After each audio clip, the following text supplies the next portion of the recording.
Welcome everyone to this session of our FA 101 training. This session is titled Pathways to Fund Education After High School.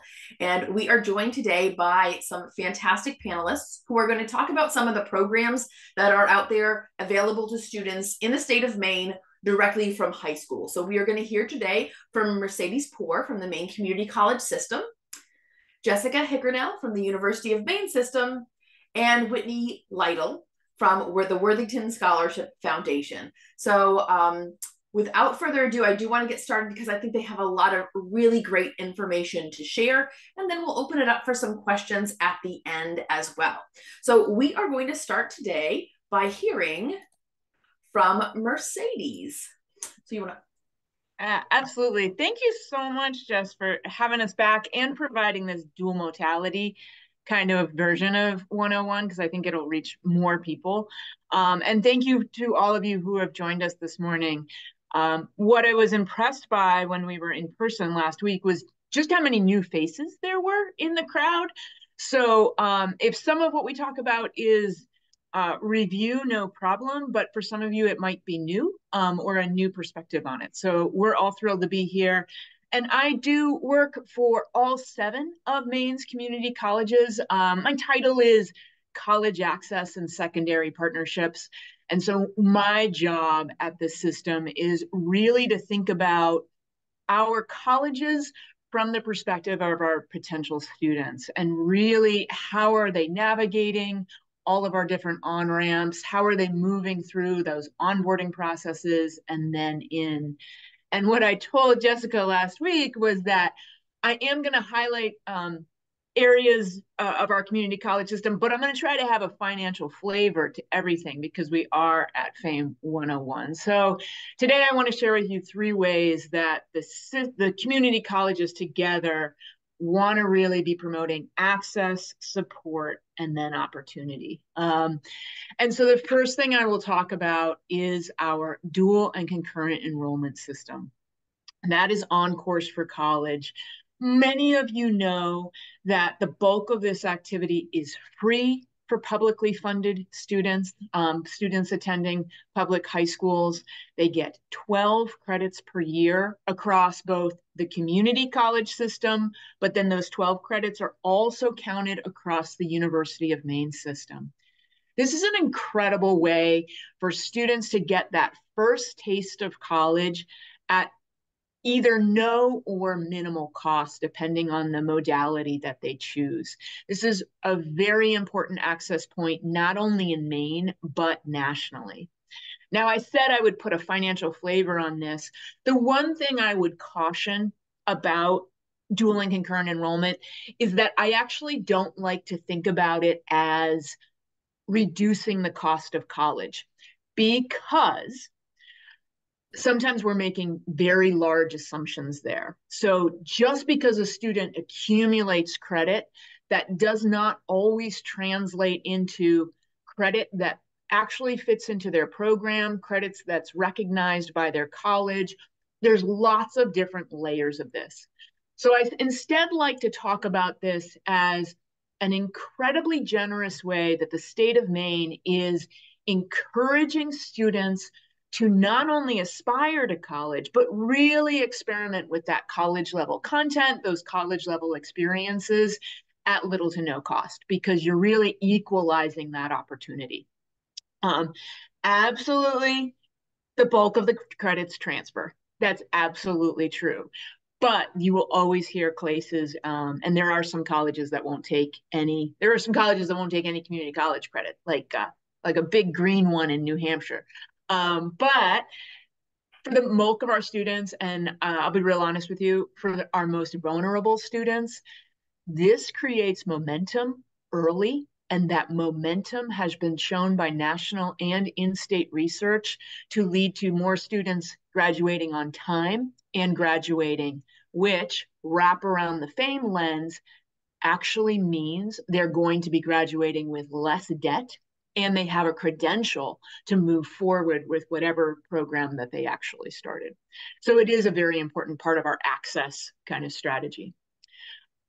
For other students who are moving through the pipeline, we need to think about support. And that's where a program like Embark comes in. And Embark is in about 80 schools statewide. We ebb and flow every year. We are in both high schools and CTEs, but I'll be honest with you, we are not in every high school or CTE simply because of human resources and the geography of our state. But Embark is a unique program. It actually started over 20 years ago when people weren't really doing this kind of thing.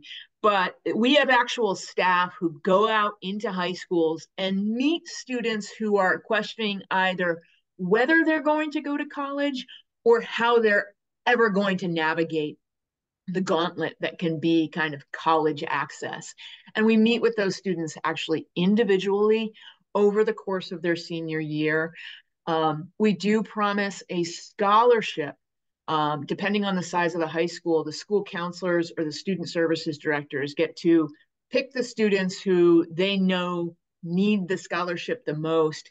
And there is a $500 per semester scholarship for the students' first 4 semesters, which is enough usually to cover books or to cover your knives or really kind of to do a little bit more, because we all know that college costs more than just tuition and fees.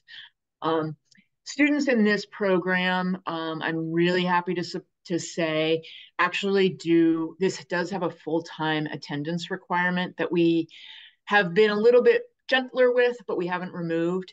And these students do graduate on time ahead of their peers in terms of their age set, even when you take into account that this is usually a little bit more vulnerable of a population. So I'm very, very proud of this program. I will say, I will just throw it out there though too. This program is funded by the casinos, by the gaming funds. And I want you to know that if you ever have a student who all of a sudden has a life event and something just happens, or you need to help that student advocate for themselves, just know we have other pockets of money, as do our university partners. So don't be afraid. And I think FAME pushes this all the time, to help that student advocate and just walk into the financial aid office, because there are other resources that we have for those special circumstances that we can tap into when it's a special thing. And the last thing I want to talk about, and I'm sure many of you have heard about, so I am going to share some demographics with you, is the Maine Free College Scholarship. And this is really creating opportunity at a scale that even I did not anticipate. And what I mean by that is we did see record enrollment this past fall. And I think we are seeing a student who we have not seen in the past and who nobody has seen in the past. And what I mean by that is when you look at our programs, the programs that are full to capacity are our skilled and technical trades. So I'm really hoping, as we get more data out of the class of, especially the class of 23, that we've moved the needle on college matriculation rather than steering where, the bulk of those students might have gone anyway, really convincing some of those students who may have otherwise kind of just drifted away without a discrete plan, really entice them to stay in education and pursue this as an incredible opportunity. As Jess changes the slides here, I'm going to show you what that looks like demographically. Before I do, because I forgot last week, I just want to make sure I'm shouting out FAME here, because this effort, because one of the requirements of the Free College Scholarship, as you know, is that you do your FAFSA.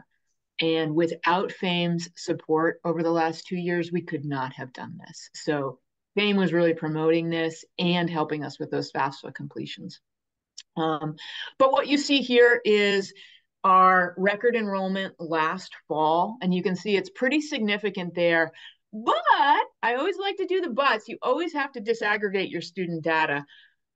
What you will see if you look a little more closely, that blue block, that's our matriculated students. They're receiving financial aid, they're in a program, they're our typical college students. You can see that blue block, all we really did was beat 2016 by a couple hundred students. Still great, awesome. But where you see a lot of our growth actually, whoa, we really hit a record here because of this, is actually in dual and concurrent enrollment as well. So it was those two forces together, access and opportunity coming together. And Jess, we'll just take a look at the classes real quick, if you don't mind. Next slide. And here's what class those students were coming from. So you can see free college there is announced in 2022. And we get a dribble. We get, oh, okay, I'll go back. It's still COVID-y. But then we have a full year of really talking to students, making sure students know about this, and you can see the increase there in the free college scholars. So those are those cohorts that this scholarship actually impacts. And it's really, last year I was excited, like, oh, this is nice, we're rebounding from COVID. Last fall was like, oh, wow, this is actually touching students who we may have missed in the past, which is incredibly exciting. I don't necessarily think that this will sustain itself. I think we need to be thinking, it doesn't mean our work is done in college access, but it means, hey, maybe we got that message across that college is for everyone.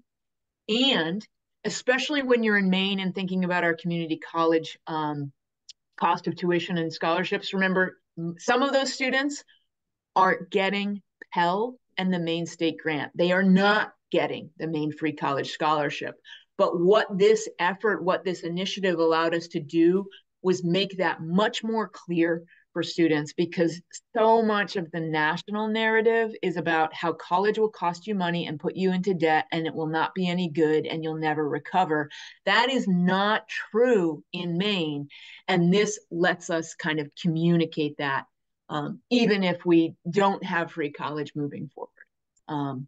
The only other thing I'll say before we go is that, yes, new Mainers who might not qualify under the FAFSA and federal financial aid are eligible for this. And you are seeing those numbers here as well, which might be another piece of that. So with that, Jess, I think we'll take questions at the end, and I'll pass it on to Jessica. Absolutely. And guys, feel free to start putting questions in the Q&A or in chat, and I'll take a look at them and kind of ask questions as we get to the end. But we are going to move along, and we are going to talk to the University of Maine system and Jessica Hickernell.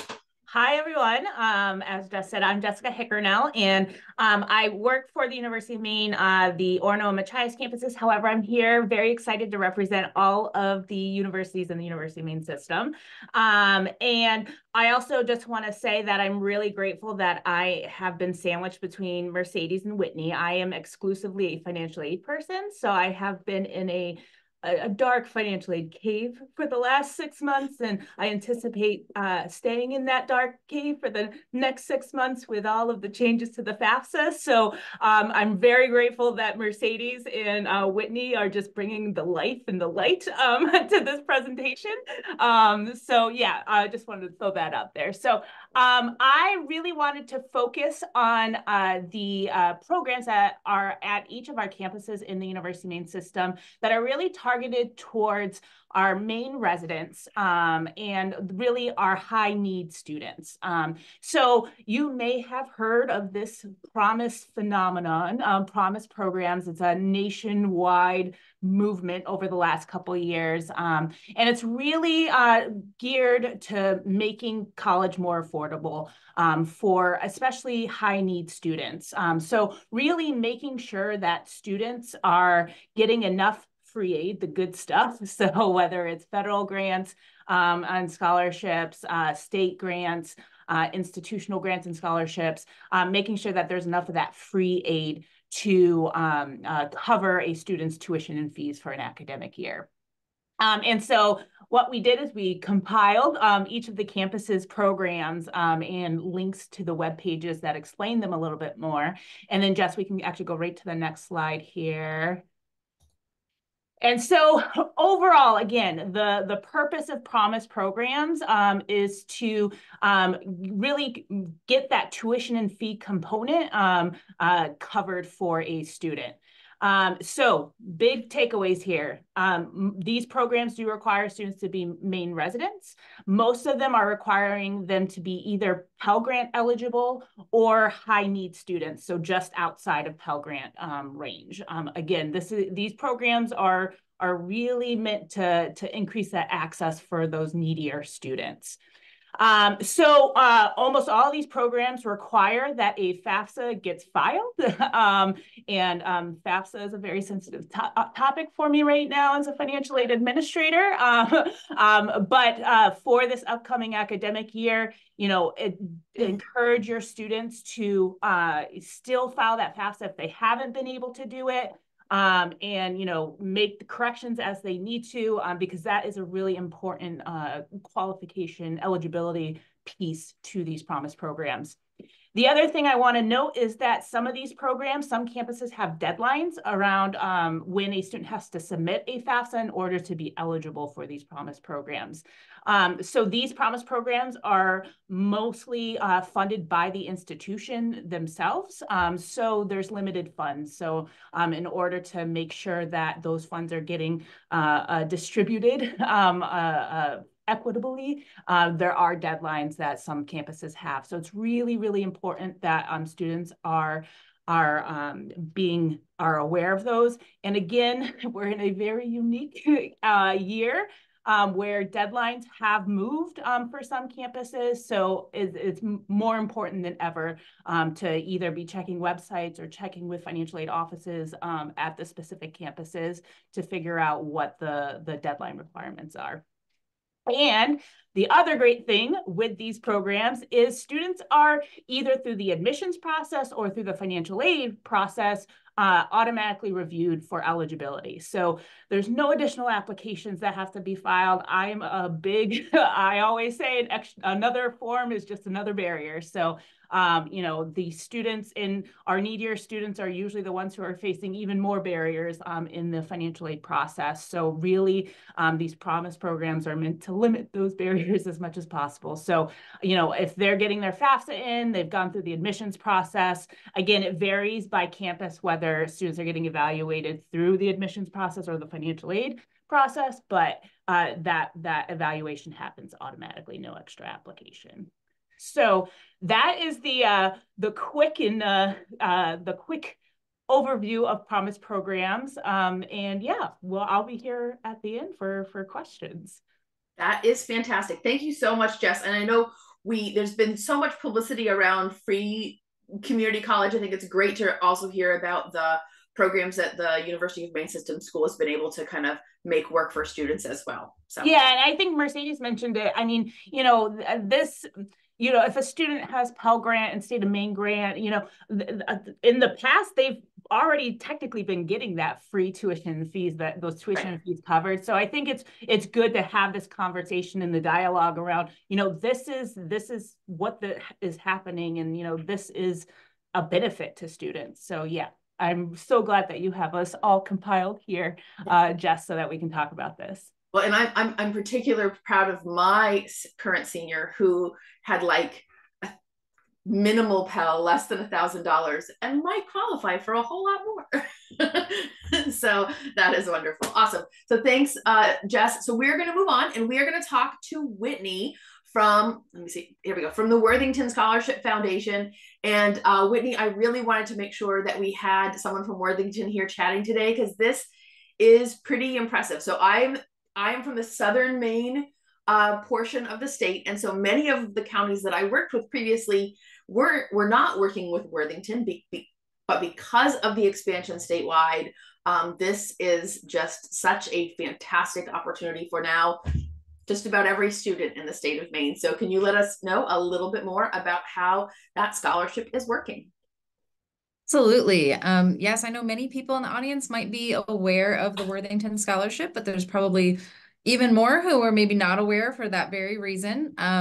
Throughout this presentation, I'm just going to sort of introduce what it is and sprinkle in the changes that we've made over the last about a year or so, and also kind of bring in some of the things that Mercedes and Jessica have talked about as well, and sort of how that has affected either the changes that we've made or how it will affect our scholarship in general, making sure to focus primarily on what students get and the eligibility around it.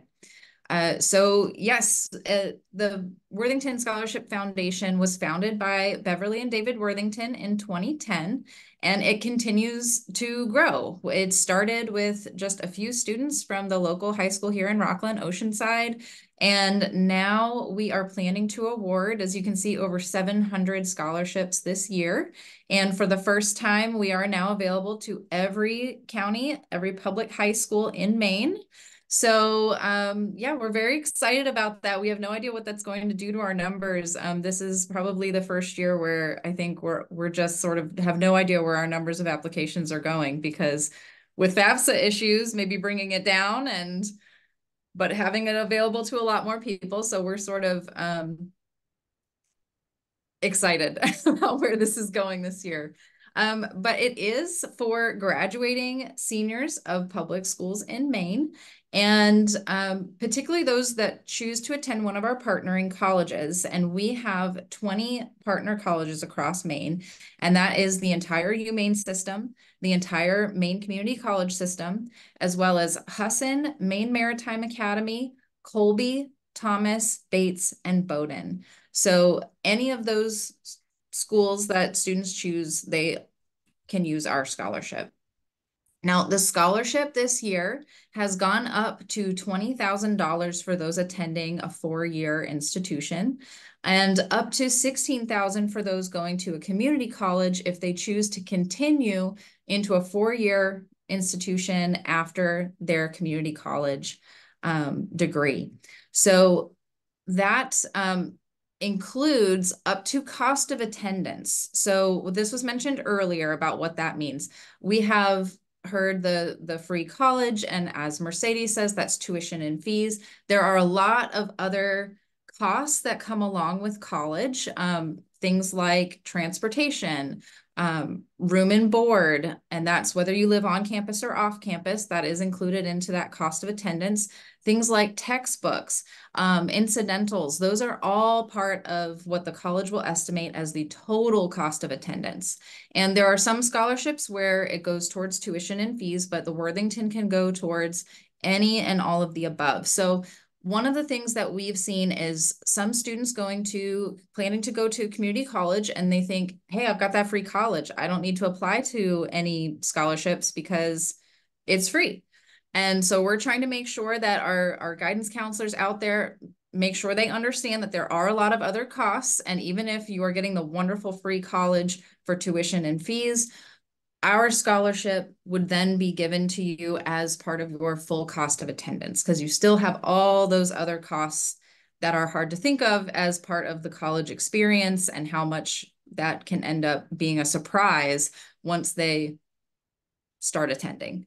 So we can go towards that full cost of attendance, at least up until that financial need that's determined by the SAI and their FAFSA and all of that. So that's a very important thing to make sure your students understand. We also, not just in the financial side of the scholarship, we also have a personal support side. That is my team, the scholar advocacy team. We have 2 scholar advocates that they take on all 20. We've divided them between our 2 scholar advocates, and they are actually there to help advocate for the scholar at those institutions. Because again, like was mentioned earlier, it's a whole new world for many students, and especially first gen. Their parents may really want to help them out, but it's a confusing place. And there are so many things on campus to actually help them, but understanding how to get that help is not always clear. So we try to check in with our students, our scholars, find out how it's going. If we can identify that there is an issue, whatever that may be, we try and get them to the right place and connect them to the right person on their campus. And that's one of the things that's been sort of changed. We have a new support model that's a lot more collaborative with our campuses, because again, with this many students, our goal is to eventually get to 1,000 students a year. And since we stay with them through their whole college career, we'll be representing thousands of students. And that means we need to make sure that we are utilizing those wonderful programs that are at all of these colleges. So we're making those connections so we can help the students get to the right place. Now, as far as eligibility goes for the scholarship, again, they have to be Maine residents and they have to be graduating from a Maine public high school. This includes most of the partial privates that are out there. And they will need to have an SAI of 20,000 or less. Now, this is different from the EFC from last year, which was at 15,000. And this is partly because we were trying to figure out ways to capture that change in FAFSA that Mila was talking about with the multiple students in college, no longer being part of the FAFSA, the SAI equation. If you are planning to attend the SAI calculation after this, it was a great one. I was really glad that I went to it last Friday. It kind of helped me see that and see how that is going to be better than the EFC for most people. But we know there are some people who are going to be kind of surprised with a higher number this year. So our 20,000 number is trying to help capture some of those individuals and make sure they will still be eligible to apply for us. Now, that said, we are primarily need-based. So if we do end up getting a massive amount of applications this year, it will go probably need-based first. However, again, we've been able to award most qualifying individuals in the past. In addition to the SAI, the next qualification is their GPA.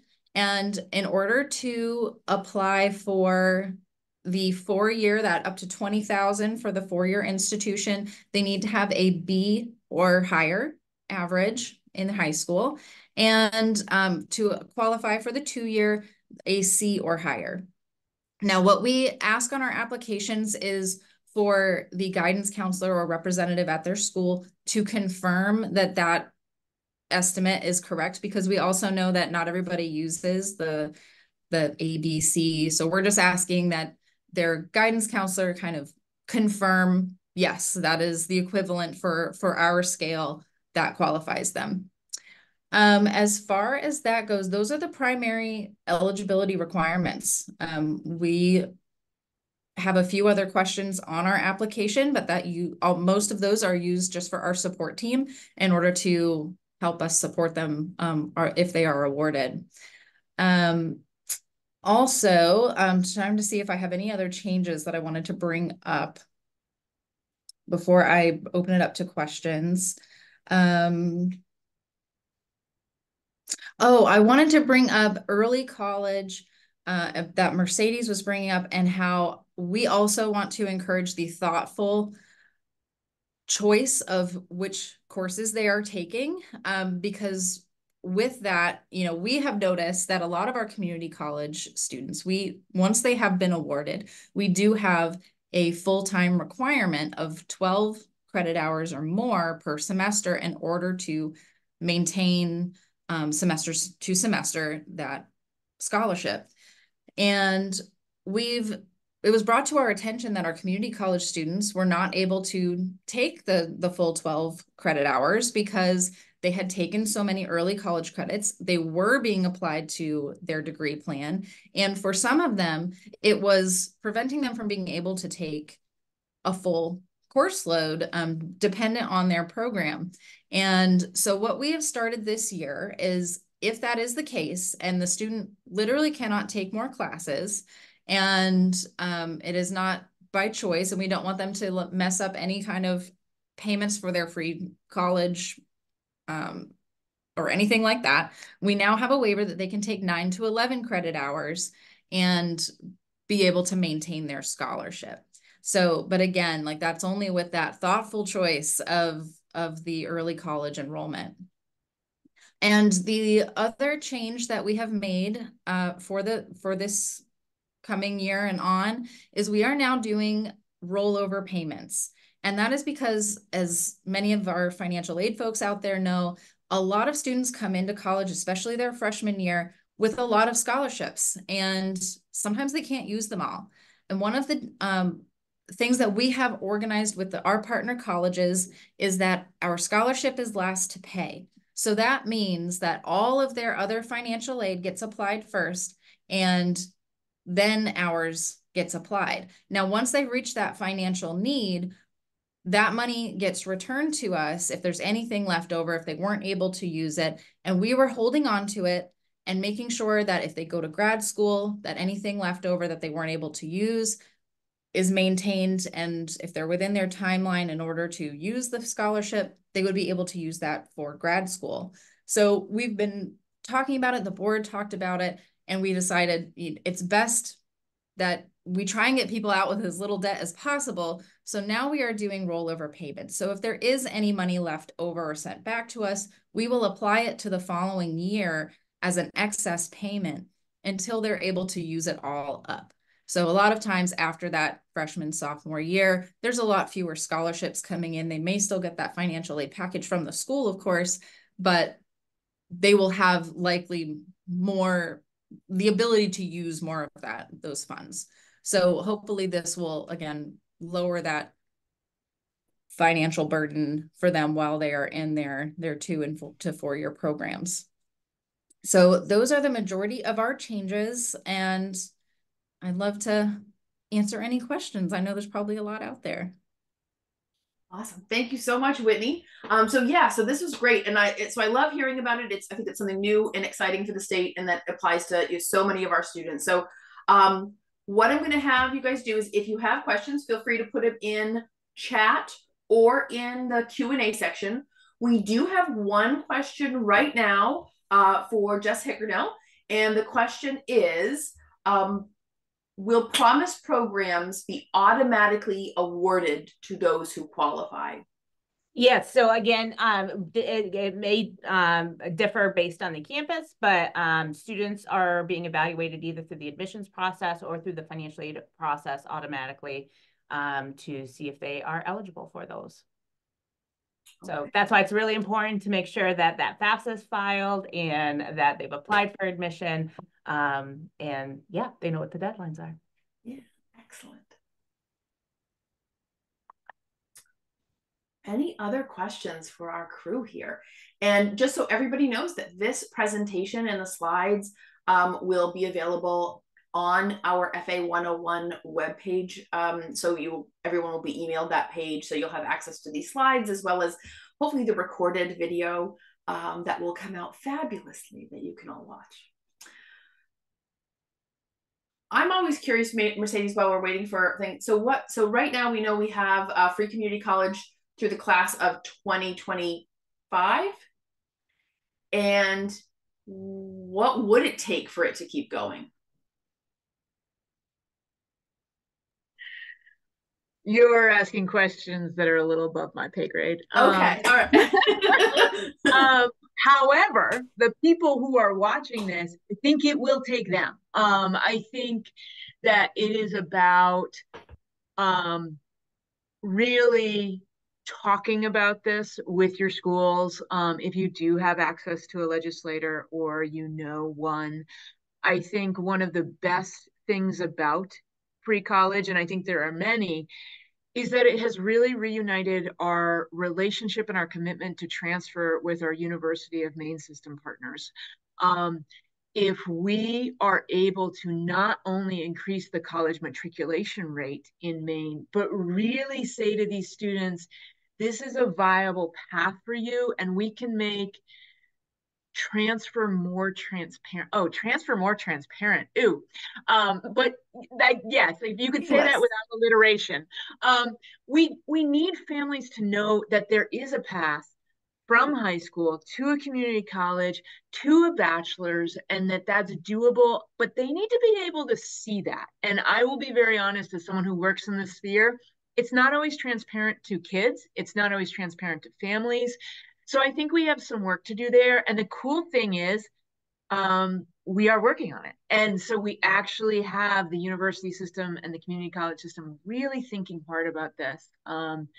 And I think it's just another way that this program has an impact and a footprint beyond what is obvious. So there was $20 million in the first one, $15 million in the second. Also know that we're bringing in more federal dollars into the state, but we need to show that these students are succeeding. We need to show that this is good for students, and we need to show that this is good for Maine, and the people on this call could help us to do that. Excellent. Any other questions? I don't see any more right now. So I will say I love the theme that, you know, for all of your programs, you need to file your FAFSA. So that is, you know, something certainly we'll talk certainly more about that as we continue on today. And we know that, you know, trying to band-aid as many of the challenges that are out there right now. So we'll keep working on it, and hopefully everything will be smooth or smoother for next year. So excellent. Well, I am not seeing any other questions. So ladies, I want to thank you so much for being here today and hanging out with us. So again, I'm going to stop this recording. Let me see if I can, oops.